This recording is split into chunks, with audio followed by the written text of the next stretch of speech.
Hola, ¿qué tal? ¿Cómo estás? Te motivo a que abras tu Biblia y te prepares para la cápsula de este día. Esto es Conectados con Dios, un espacio dedicado al estudio de la palabra. El tema de este día es Samuel lleva a Israel a la victoria. Y esto lo encontramos en 1 Samuel, capítulo 7, versículo 1 al 9.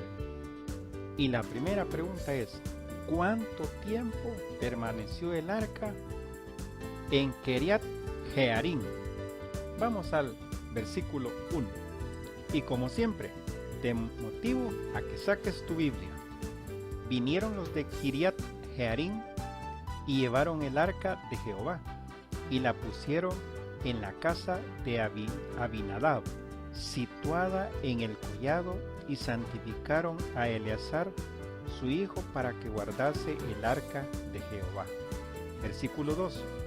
Desde el día que llegó el arca a Kiriat Jearim, pasaron muchos días, 20 años, y toda la casa de Israel lamentaba en pos de Jehová. La respuesta es aproximadamente 20 años. Pero antes de eso, hagamos un breve resumen a este estudio. ¿Qué fue lo que pasó para que estuviera en manos de Kiriat Jearim? ¿Qué fue lo que pasó? Vamos a estudiar. Vamos al capítulo 6. Ahí encontraremos qué fue lo que sucedió. Estuvo el arca de Jehová en tierra de los filisteos 7 meses. Entonces los filisteos, llamando a los sacerdotes y adivinos, preguntaron: ¿qué haremos del arca de Jehová? Hacednos saber de qué manera le hacemos devolver a enviar a su lugar. Pero ¿qué sucedía? Porque ellos se querían deshacer del arca. Pues esto es lo que estaba sucediendo. Durante el tiempo que estuvo el arca en las manos de ellos, el pueblo no tuvo bendición. El pueblo lo que tuvo fue maldición. Porque en sí no les correspondía a ellos tener el arca. El arca Dios se la había entregado al pueblo de Israel. Pero como en ese tiempo el pueblo de Israel había sido oprimido, ¿y todo por qué? Por su mala actitud, por ser duros de servicio. Y fue de que este pueblo de los filisteos tomaron el arca, pero durante estuvo con ellos hubo una mortandad y tuvieron unos tumores muy grandes. Y ellos consultaron a sus adivinos. ¿Pero qué sucede? Que les dicen, aún así ellos estaban con dudas. Le dice, hagamos una cosa. Vamos a poner un ratón de oro, más la figura del tumor que se había formado en ellos. Y todo esto era en oro. Y dijeron, y sacaremos a 2 vacas que tengan sus becerras pequeñas. ¿Saben? Ahí surge algo muy interesante, porque ellos estaban como retando el poder de Jehová. ¿Por qué? Porque asumían ellos que tal vez no podía ser el arca, porque tenían la maldición. Tal vez era algo de la naturaleza, pero ellos dijeron, si las vacas no se podían separar de sus becerras, y ahí ellos iban a ver que si era Dios, estaban poniendo a prueba la voluntad de Dios. Y las pusieron todo, y cargaron 5 ratones y 5 úlceras, todas hechas de oro en unas vasijas, para que acompañara. Era como una expiación de lo que a ellos habían acontecido. Y fue puesta en dirección a Bet-Semes.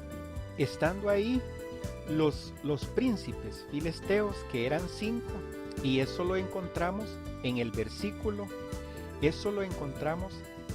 el capítulo 6, versículo 17. Acompáñame, vamos a descubrir cuáles son los nombres de estos príncipes filisteos. Estos fueron los tumores de oro que pagaron los filisteos en expiación a Jehová. Por Asdod, 1. Por Gaza, por Ascalón, por Gat y el otro por Ecrón. 5 príncipes filisteos. Y ellos siguieron a las vaquillas, se pusieron en la parte de atrás a lo lejos para observar cómo la carreta desaparecía por los collados directo a Bet-Semes, y dijeron: en realidad es Dios, es Jehová el que nos ha oprimido por haber tenido el arca aquí.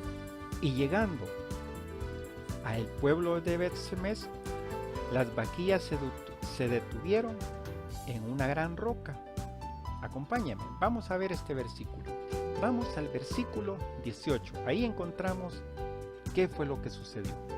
Y los ratones de oro fueron conforme al número de todas las ciudades de los filisteos, pertenecientes a los 5 príncipes, así las ciudades fortificadas como las aldeas sin muro. La gran piedra sobre la cual pusieron el arca de Jehová está en el campo de Josué, de Bet-Semes, hasta hoy. Entonces Dios hizo morir a los hombres de Bet-Semes, porque habían mirado dentro del arca de Jehová.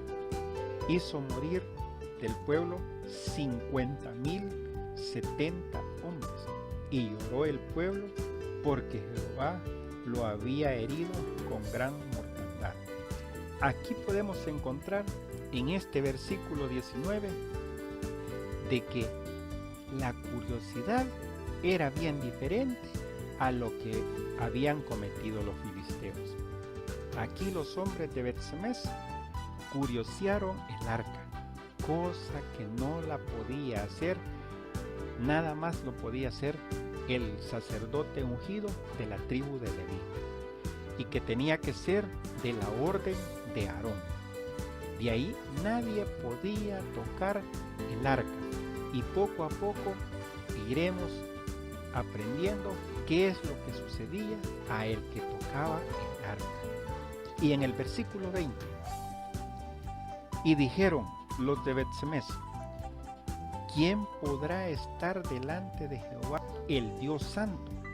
¿A quién subirá desde nosotros? Y miren lo difícil que sucedió aquí. Ellos pudieron y tuvieron muy cerca la bendición de Jehová, pero por curiosos les fue malo. Pero miren la diferencia en que ellos en ese momento dijeron y pensaron en deshacerse del arca. ¿Por qué? Porque la santidad no va a la par del pecado. Hay una gran diferencia. ¿Quieres estar a la par de Dios? Tienes que buscar la forma. Si quieres estar en los caminos de Dios, busca la manera de hacer un cambio de actitud y de conocerle cada día más a Él. Recuerda, la salvación no se obtiene por las obras. La salvación se obtiene por creer en el Hijo de Dios. En este momento, este pueblo deseó deshacerse del arca. Aquí podemos ver y surge un comentario, que a veces preferimos tener la apariencia de Dios y no al verdadero Dios. ¿Por qué le huimos a esto? ¿Por qué tenemos miedo a abrir esto? ¿Por qué tenemos miedo a estudiarlo? Porque sabemos que entre más tú y yo estudiamos la palabra de Dios, Él nos muestra de que las cosas que no le agradan, y son las cosas que son difíciles de cambiar, pero te motivo a que nunca es tarde para hacer un cambio en tu vida. Continuamos. Vamos al versículo 21. Y enviaron mensajeros a los habitantes de Kiriat Jearim, diciendo: los filisteos han devuelto el arca de Jehová, descended pues y llevadla a vosotros. ¿Se dan cuenta? La presencia de Dios se la estaban mandando a otro. Ellos no querían vivir con la presencia de Dios en su vida. Y ahora sí, vamos al capítulo 7. Y aquí podemos notar que si Dios está ahí, obtenemos dos cosas. Exponemos la bendición y a la vez, al otro lado, tenemos el juicio de Dios. Y podemos ver que aquí uno va al lado del otro. Bendición y juicio. Podemos entender que Dios es amor, pero también te corrige. ¿Por qué? Porque Él no te quiere perder, no nos quiere perder. Y por eso Él nos manda a que cumplamos su voluntad.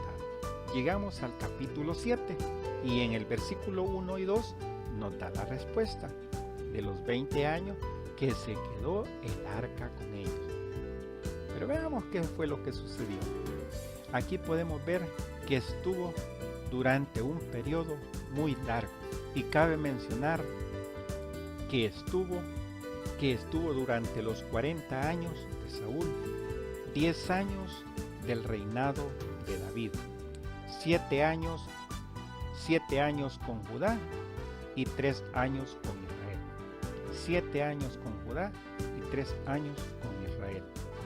Y de ahí pasaron aproximadamente 70 años para que el arca fuera traída a Jerusalén. Y cuando el arca fue encontrada por David, parece que fue desechada y abandonada en un campo. Primera de Crónicas 13, del 5 al 7. Acompáñame, veamos qué es lo que dice. Entonces David reunió a todo Israel, desde Sior de Egipto hasta la entrada de Hamat, para que trajesen el arca de Dios de Kiriat Jearim. Y subió David con todo Israel a Bala de Kiriat Jearim, que está en Judá, para pasar de allí el arca de Jehová Dios, que mora entre los querubines, sobre la cual su nombre es invocado. Y llevaron el arca de Dios de la casa de Abinadab en un carro nuevo, y Usa y Ahio guiaban el carro. Y recuerdan que les dije que la presencia de Jehová estaba en el arca, nadie la podía tocar. Veamos qué es lo que sucedió aquí con estos dos personajes que aparecen acá en la palabra. Y David y todo Israel se regocijaban delante de Dios con todas sus fuerzas, con cánticos, arpas, salterios, tamboriles, címbalos y trompetas. Pero cuando llegaron a la era de Kidón, Usa extendió su mano al arca para sostenerla, porque los bueyes tropezaban. Y el furor de Jehová se encendió contra Usa y lo hirió, porque había extendido su mano al arca, y murió allí delante de Dios. ¿Se dan cuenta? Aquí la presencia de Dios estaba muy cercana. Aquí podemos notar que en el Antiguo Testamento la presencia de Dios con el pecado no se podía. Ahora disfrutamos de la gracia, pero eso significa que si tenemos gracia, debemos aprovecharla. Busquemos de Dios, busquemos a Dios. Recuerda, nunca es tarde. Y ahora vamos a la pregunta número 2. ¿Qué le dijo Samuel a la casa de Israel? Vamos al versículo número 3. Habló Samuel a toda la casa de Israel diciendo: si de todo vuestro corazón os volvéis a Jehová, quitad los dioses ajenos y a Astarot, que de entre vosotros, y preparad vuestro corazón a Jehová, y solo a él servid, y os librará de la mano de los filisteos. La respuesta la tenemos aquí bien clara. Si de todo vuestro corazón os volvéis a Jehová, quitad todos los dioses ajenos. Ahí lo está solicitando Dios. Ahí Él dice que Él no comparte su gloria con nadie. Solo a Él adorarás, al único Dios. Aquí podemos ver que Samuel en ese momento le estaba despertando la conciencia al pueblo de Israel, de la conciencia pecaminosa en la que se encontraban delante de Dios. Aquí podemos ver que le está presentando al Cordero crucificado. Vamos a Gálatas 3:1. Veamos qué dice. Aquí en Gálatas 3:1 le está hablando Pablo. Y miren cómo les está exhortando. Oh Gálatas insensatos, ¿quién os fascinó para no obedecer a la verdad? La verdad, Cristo. Y a vosotros, ante cuyos ojos Jesucristo fue ya presentado claramente entre vosotros como crucificado. ¿Se dan cuenta? Aquí Pablo les estaba exhortando a los Gálatas. Y en el 5, y ahora vamos al capítulo 5, versículo 9. Un poco de levadura leuda toda la masa. Recuerden que la levadura en el Antiguo Testamento significaba pecado. Por eso es cuando hay una escena, el pueblo de Israel iba a salir de Egipto, Dios les ordena a que hagan las tortas sin leudar, que no les echaran levadura. ¿Por qué? Porque significaba la levadura descompone la harina. Igual, el pecado descompone tu vida y mi vida. Aquí podemos observar en estas dos preguntas que la ruina del pueblo de Israel fue la idolatría a otros dioses. Igual, en esta época, nuestra propia ruina puede ser nuestra idolatría a otro tipo de dioses. Recuerda, chequea, evalúa en qué parte has dejado a Dios. Vuelve a Él, nunca te apartes. Segunda de Corintios 11:4. Porque si viene alguno predicando a otro Jesús que el que os hemos predicado, y si recibís otro espíritu que el que habéis recibido, u otro evangelio que el que no habéis aceptado, bien lo toleráis. Aquí podemos ver que aquí nos está diciendo que en la actualidad podemos seguir a otro Jesús, a otro Dios, a otro evangelio u otro ministerio. ¿Y qué quiere decir con esto a otro Jesús? Porque no hay otro Jesús. Puede ser aquel Jesús que se adapta a nuestro estilo de vida, no al que se predica, al Jesús del Antiguo y Nuevo Testamento. Ese es un problema, que estamos buscando qué es lo que más nos conviene, qué es lo que más se adapta a nuestro estilo de vida, qué es lo que más podemos decir ser cristiano a medias tintas. Y no hay otro Jesús, solo hay uno, solo hay un Dios, solo un Hijo y un Espíritu Santo. Tú y yo decidimos a cuál seguimos. Aquí ya para finalizar la pregunta número 2, podemos ver que Samuel le está indicando al pueblo de Israel que podemos tener, aquí podemos ver en el libro de Samuel que las condiciones de Dios a la actualidad no han cambiado. Las mismas condiciones se sigue manteniendo para esta fecha. Si queremos obtener liberación del pecado, las condiciones se mantienen: obediencia y creer en Jehová. Dios nos va a demandar lo mismo que al pueblo de Israel. Vamos al versículo 4 y 5. Entonces los hijos de Israel quitaron a los Baales y a Astarot y sirvieron solo a Jehová. Vean, el 5 es muy clave. Es un versículo clave en este libro. Y Samuel dijo: reunid a todo Israel en Mizpa, y yo oraré por vosotros a Jehová. Aquí Israel se encuentra en experimentar el mover del corazón de Dios. Recuerden, Dios los había oprimido, Dios se había apartado de ellos, pero en el corazón de Dios estaba aquel dolor por ver sufrir a su pueblo. Es como un padre. Padre sufre cuando su hijo es malcriado. Si tú y yo nos portamos mal, nuestros padres sufren. Igual es Dios. Dios sufre por sus hijos. ¿Por qué?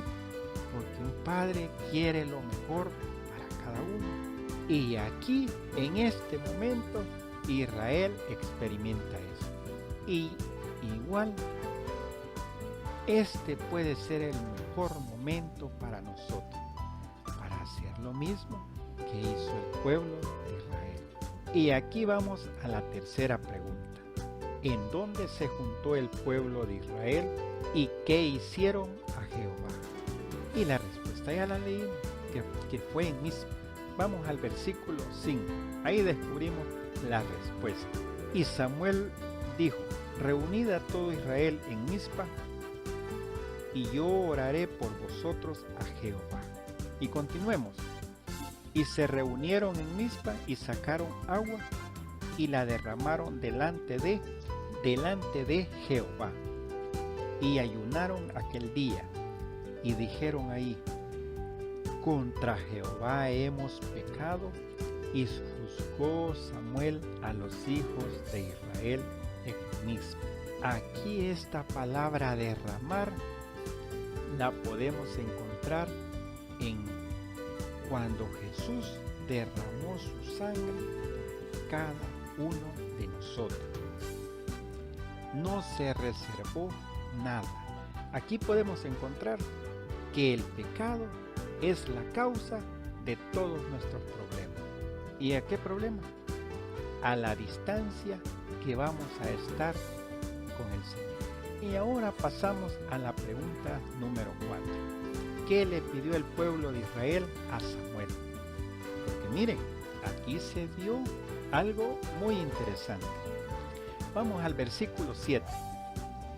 Cuando oyeron los filisteos que los hijos de Israel estaban reunidos en Mizpa, subieron los príncipes de los filisteos contra Israel, y al oír esto los hijos de Israel tuvieron temor de los filisteos. Entonces dijeron los hijos de Israel a Samuel: no ceses de clamar por nosotros a Jehová nuestro Dios, para que nos guarde de la mano de los filisteos. Aquí vemos la respuesta: no ceses de clamar por nosotros a Jehová nuestro Dios, para que nos guarde de la mano del filisteo. Miren qué interesante esta porción. Aquí podemos entender que en todo grupo o ministerio o en tu casa debe de haber una persona o un líder como Samuel, alguien que sea muy espiritual. ¿Por qué? Porque el pueblo, sabiendo que tenían a Dios y estaban a la misma altura de Samuel, no se veía, yo no veo la diferencia, pero no querían esa comunión con Dios. Preferían al que llevara la palabra ante Dios al que estuviera ante Dios a estar ellos con Dios. Eso fue en el Antiguo Testamento. Ahora, en nuestro tiempo, si tú conoces la palabra, tú también tienes y conoces quién es el que murió por nosotros, cada uno de nosotros. Tú tienes esa comunión con Dios, porque el que intercede por nosotros es el Espíritu Santo ante Dios. Y lo dice en su porción bíblica, con sonidos indecibles. Así es que no pierdas la fe. Recuerda, tú estás a la misma distancia de cualquiera.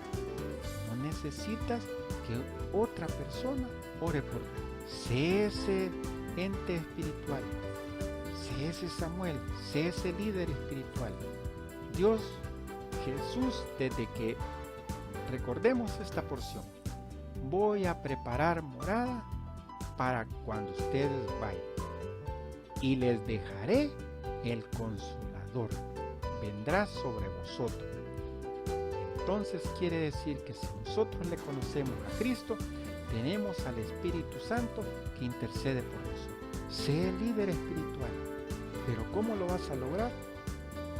Descubriendo la palabra, leyendo, acercándote, conociéndolo. Es la única forma de conocer a Dios. No le tengas miedo. Ya vimos que a la par de la bendición está el juicio, uno a cada lado. ¿Qué lado quieres tener? Tú decides. En nuestras manos está ver qué lado queremos tener de nuestro Dios. Aquí encontramos algo bien interesante. Efesios 4:11. Y él mismo constituyó a unos apóstoles, a otros profetas, a otros evangelistas y a otros pastores y maestros. Ahí nos está diciendo que a cada uno le ha dado su don, a cada uno le ha dado su lugar. En ti y en mí está desarrollarlo. Acércate a la palabra de Dios y descubre cada día qué es lo que demanda de nuestras vidas. Esto fue la cápsula de este día. Recuerda, conoce más de Dios a través de su palabra. No tengas miedo a abrir su palabra y descubrir poco a poco lo que Él nos quiere enseñar. Que Dios te bendiga. Hasta la próxima.